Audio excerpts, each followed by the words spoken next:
রাষ্ট্রপতি চুপ্পু বিদেশ যেতে পারছেন না। তিনি যেই রাষ্ট্রের সর্বোচ্চ পর্যায়ে আছেন, তিনি যেই রাষ্ট্রের মহামান্য রাষ্ট্রপতি, সেই রাষ্ট্রের সরকার তাকে বলতেছে যে আপনি বিদেশ যেতে পারবেন না। কারণ আমরা মনে করতেছি আপনি বিদেশ গেলে হয় পালিয়ে যাবেন এবং আমাদের সাংবিধানিক সংকট হবে, অথবা আপনি বিদেশ গিয়ে আপনি এক পলাতক রাষ্ট্রপতি আরেক পলাতক প্রধানমন্ত্রীর সঙ্গে মিলে একটা প্রবাসী সরকারের ডাক দিবেন। তাহলে দেখেন আমরা কোন জায়গায় আছি, মানে কি সংকট শুরু হয়েছে আমাদের এই দেশে। গতকালকে মধ্যরাতে যখন বাংলাদেশের পররাষ্ট্র মন্ত্রণালয় থেকে সকল বৈদেশিক মিশনগুলোকে নির্দেশ দেওয়া হলো যে রাষ্ট্রপতি চুপ্পুর ছবি নামিয়ে ফেলতে হবে, তখনই এই গভীর রাতে সমস্ত বাংলাদেশে একটা আলোড়ন সৃষ্টি হয় যে তাহলে কি রাষ্ট্রপতি চুপ্পুর দিন শেষ হয়ে যাচ্ছে? তাহলে কি রাষ্ট্রপতি চুপ্পুকে শীঘ্রই অপসারণ করা হবে? এবং আমরা অধীর আগ্রহ অপেক্ষা করলাম পুরো দিন, কিন্তু পুরো দিন ধরে আমরা দেখলাম যে রাষ্ট্রপতি চুপ্পু তার পদেই আছেন। কিন্তু তাহলে আমরা এটা আগেও বলেছি যে তাহলে হঠাৎ করে টেলিফোন কলের মাধ্যমে বলা হবে যে চুপ্পুর ছবি এখনই নামিয়ে ফেলো সমস্ত বৈদেশিক মিশন থেকে, এত আর্জেন্সি কেন? যদিও একটু আগে মুশফিকুল ফজল আনসারী, যিনি এখন মেক্সিকো রাষ্ট্রদূত, তিনি বলেছেন যে আমি আমার দূতাবাস থেকে চুপ্পুর ছবি নামাইনি, আমি নামিয়েছিলাম যখন আমি প্রথম দিন ওখানে গিয়েছি, কাজী আমার এখন আর ছবি নামানোর প্রশ্নই আসে না। কিন্তু যেই সব দূতাবাস নামায়নি তাদেরকে এখন নামানোর জন্য বলা হয়েছে এবং তদারকি করার জন্য একজন স্পেশাল লোক নিয়োগ দেওয়া হয়েছে। এবং দর্শক, আজকে আরেকটি ঘটনা, সেটা হচ্ছে যে চুপ্পু সরকারের কাছে আবেদন করেছেন, তিনি বিদেশ যেতে চান চিকিৎসার জন্য, তিনি অসুস্থ, তিনি বিদেশ যেতে চান। এবং অনেকেই মনে করতেছেন যে রাষ্ট্রপতি চুপ্পু একবার বিদেশ গেলে তিনি বাংলাদেশে আর ফিরবেন না।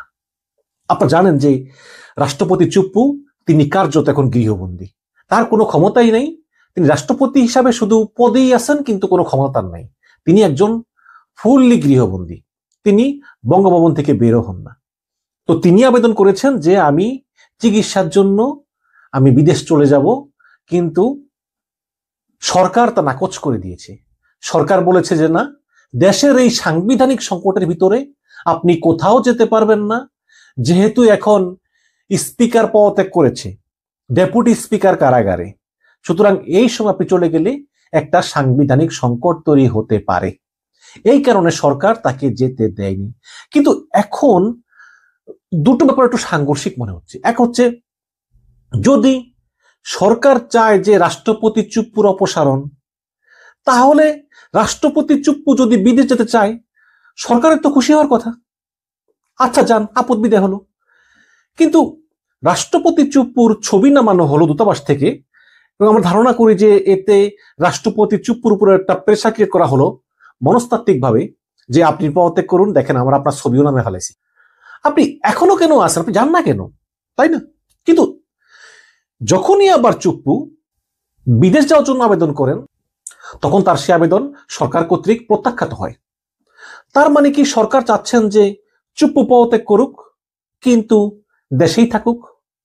অনেকে আবার বলতেছেন যে বিদেশে গিয়ে চুপ্পু বলবেন যে আমি পদত্যাগ করি নাই, আমি রাষ্ট্রপতি, আর শেখ হাসিনা বলবেন আমিও পদত্যাগ করি নাই, আমিও প্রধানমন্ত্রী।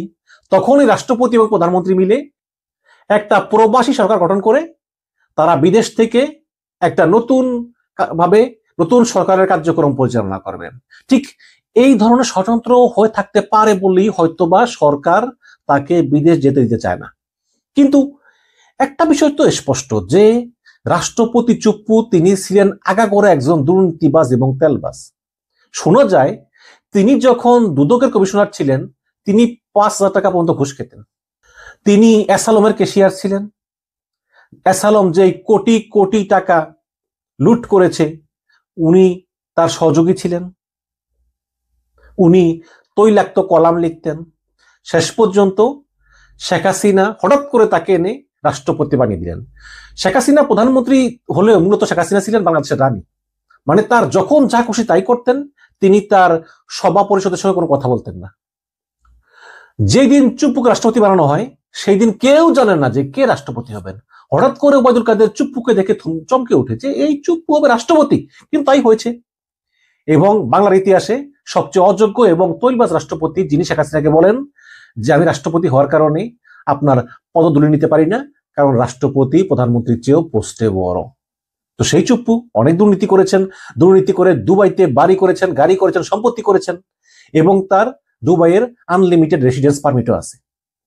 কারণ তিনি কিন্তু গুণাঙ্গরেও বোঝেননি যে শেখ হাসিনা তাকে রাষ্ট্রপতি করে ফেলবেন। এর জন্য তিনি মন মতো দুর্নীতি করেছেন এবং বুড়া বয়সে তিনি চলে যাবেন দুবাইতে। কিন্তু শেখ হাসিনা তাকে রাষ্ট্রপতি বানিয়ে বঙ্গভবনে রেখে দিয়ে একদিন শেখ হাসিনা পালিয়ে গেলেন। এখন উনি পড়লেন বিপদে। এবং শেখ হাসিনা যখন পালিয়ে যায় এবং গণভবন ছাত্র জনতা দখল করে ফেলে, তখন রাষ্ট্রপতি চুপ্পু নাকি এইভাবে কাঁপতেছিলেন ভয়ে এবং ঘন ঘন টয়লেটে যাচ্ছিলেন। কারণ তিনি মনে করেছেন যে এখন বঙ্গভবনের দিকে জনতা আসবে, কিন্তু জনতা যায়নি, এটা তার সৌভাগ্য। এখন সেই চুপ্পু চলে যেতে চান বিদেশে, কিন্তু সরকার যেতে দিতে চায় না। আবার সরকার চায় চুপ্পু পদত্যাগ করুক। কিন্তু আমার কথা হচ্ছে যে গত বছরের অক্টোবরে যখন ছাত্র জনতা বঙ্গভবনের বাইরে আন্দোলন শুরু করলো চুপ্পুর পদত্যাগের দাবিতে, তখন তো বিএনপি, সেনাবাহিনী এবং মার্কিন দূতাবাসের বিরোধিতা করেছিল। তারা বলেছিল যে না, দেশের এই সংকটময় সময়ে চুপ্পুর পদত্যাগ কোনো বুদ্ধিমানের কাজ হবে না। সেই পরিস্থিতি এখনো আছে। এখন সরকার এই যে চুপ্পুর উপর চাপ প্রয়োগ করে চুপ্পুকে পদত্যাগে বাধ্য করতে চায়, সরকার কি সেনাবাহিনীর সঙ্গে কথা বলেছে? এখন সরকার বলতে পারে সেনাবাহিনীকে তার সঙ্গে কথা বলতে হবে কেন, সে তো আমার বেতনভুক্ত কর্মচারী। ভালো কথা। সরকার কি বিএনপির সঙ্গে কথা বলেছে? বলে নাই তো। জামাতের সঙ্গে কথা বলেছে? বলে নাই তো। আমি মনে করি চুপ্পুর বিষয়টা একটা বিশাল বিষয়। সে যোগ্য হোক অযোগ্য হোক, বাস্তবতা হচ্ছে সে দেশের এই সংকটকালীন সময় একটা সাংবিধানিক সর্বোচ্চ পজিশনে আছে। এত বছর ছিল, আর বাকি 5-6টা মাস পরে নির্বাচন, তাকে কেন সরাতে হবে? তার মানে কি ডক্টর ইউনূসকে এমন কেউ বুদ্ধি দিয়েছে, এবং এই বুদ্ধি দেওয়ার মানেই হলো যে সেনাপ্রধানকে খেপিয়ে তোলা, যে দেখো চুপ্পুকে আমি সরিয়ে দিচ্ছি, এরপর তোমার পালা? নাকি এই চুপ্পুর উপর চাপ প্রয়োগ করে বিএনপিকে বোঝানো যে তুমি যত সহজে মনে করো ক্ষমতায় আসবা, নির্বাচন হবে, এত সহজে হবে না? ইউনূস কি আসলে সরকারের প্রধান, নাকি সরকারের ভিতরে সরকার আছে? এই সরকারের পাওয়ার সেন্টারটা কোন জায়গায়? আমরা হাসিনার আমলে, হাসিনা যতই স্বৈরাচার হোক, ফ্যাসিস্ট হোক, খুনি হোক, সবাই জানতো যে হাসিনাই সব করায়, সেই একমাত্র পাওয়ার সেন্টার। কিন্তু এই সরকারের পাওয়ার সেন্টার তো অনেকগুলো। তাহলে কোন পাওয়ার সেন্টারে কোন হিডেন আরেকটা পাওয়ার সেন্টার আছে যেটা আমরা দেখতে পাচ্ছি না, যেটা অদৃশ্য, যে সব কাজকর্ম করে গোপনে? সেই পাওয়ার সেন্টারটা কোথায়?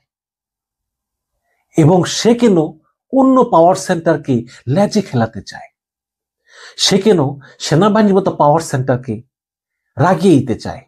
সে কেন বিএনপির মতো পাওয়ার সেন্টারকে উস্কানি দিতে চায়? সমস্যাটা কি, এটা আমাদের বুঝতে হবে।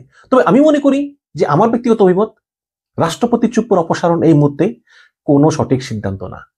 সে তো এমনিতেই গৃহবন্দী, তার নাই কোনো ক্ষমতা, তার ঢাল নাই, তরোয়াল নাই, নিধিরাম সর্দার। অনেকে বলছেন যে রাষ্ট্রপতি চুপ্পু জরুরি অবস্থা ঘোষণা করতে পারে, কিন্তু দর্শক, রাষ্ট্রপতি চুপ্পু বাংলাদেশ সংবিধান অনুযায়ী কোন জরুরি অবস্থা ঘোষণা করতে পারেন না যদি সেই কাগজে প্রধান উপদেষ্টা সাইন না থাকে। সুতরাং ইউনূস ছাড়া রাষ্ট্রপতি চুপ্পুর কোনো ক্ষমতা নাই।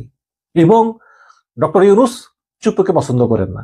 ডক্টর ইউনূস শপথ নিয়েছেন চুপ্পুর কাছ থেকে, ওই দিনই শেষ। তারপর থেকে ইউনূস কোনোদিনই চুপ্পুর সঙ্গে দেখা করতে যাননি। যদিও নিয়ম আছে যে প্রধানমন্ত্রী বিদেশ সফর থেকে আসলে বা বিদেশ সফর যাওয়ার আগে রাষ্ট্রপতির সঙ্গে পরামর্শ করবেন, যেটা হাসিনা করতেন, খালেদা জিয়া করতেন। কিন্তু ইউনূস বলতেছেন যে না, আমি চুপ্পুর মতো লোকের কাছ থেকে কোনো পরামর্শ গ্রহণ করব না, কারণ সে আগাগোড়া দালাল। হতে পারে, কথা মিথ্যা নয়, কথা সত্য। তো এখন যে চুপ্পুকে এতদিন ধরে সহ্য করলেন, সেই চুপ্পুকে এখন এমন কি চাপ প্রয়োগ করতেছেন যে চুপ্পু একদম বিদেশ যাওয়ার জন্য পাগল হয়ে গিয়েছে। আসলে হয় কি, মানে বঙ্গভবনের মতো শান শওকতের থেকেও কিন্তু চুপ্পুর মনে শান্তি নেই। সবসময় ভয় থাকে, টেনশনে থাকে যে কি যেন কি হয়, কারণ সে তো অনেক অন্যায় করেছে, অপরাধ করেছে তো। তো এই কারণে তার কথা হচ্ছে যে যদি আমার রাষ্ট্রপতি পদ চলে যায়, আমাকে জেলে যেতে হয় এই বৃদ্ধ বয়সে, যেখানে হার্টে ওপেন হার্ট সার্জারি হয়েছে, তার চেয়ে বরং আমি একটা আপোষ মীমাংসা করে বিদেশ চলে যাই।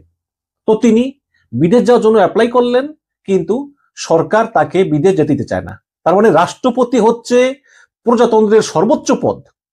সেই প্রজাতন্ত্রের সর্বোচ্চ পদে অবস্থান করেও রাষ্ট্রপতি চুপ্পু বিদেশ যেতে পারছেন না। তিনি যেই রাষ্ট্রের সর্বোচ্চ পর্যায়ে আছেন, তিনি যেই রাষ্ট্রের মহামান্য রাষ্ট্রপতি, সেই রাষ্ট্রের সরকার তাকে বলতেছে যে আপনি বিদেশ যেতে পারবেন না। কারণ আমরা মনে করতেছি আপনি বিদেশ গেলে হয় পালিয়ে যাবেন এবং আমাদের সাংবিধানিক সংকট হবে, অথবা আপনি বিদেশ গিয়ে আপনি এক পলাতক রাষ্ট্রপতি আরেক পলাতক প্রধানমন্ত্রীর সঙ্গে মিলে একটা প্রবাসী সরকারের ডাক দিবেন। তাহলে দেখেন আমরা কোন জায়গায় আছি, মানে কি সংকট শুরু হয়েছে আমাদের এই দেশে। দেখি, আসলে কষ্ট হচ্ছে, মানে হিসাব নিকাশ মিলাতে বড় কষ্ট হয়ে যাচ্ছে। দেখা যাক কি হয়। আল্লাহ হাফেজ।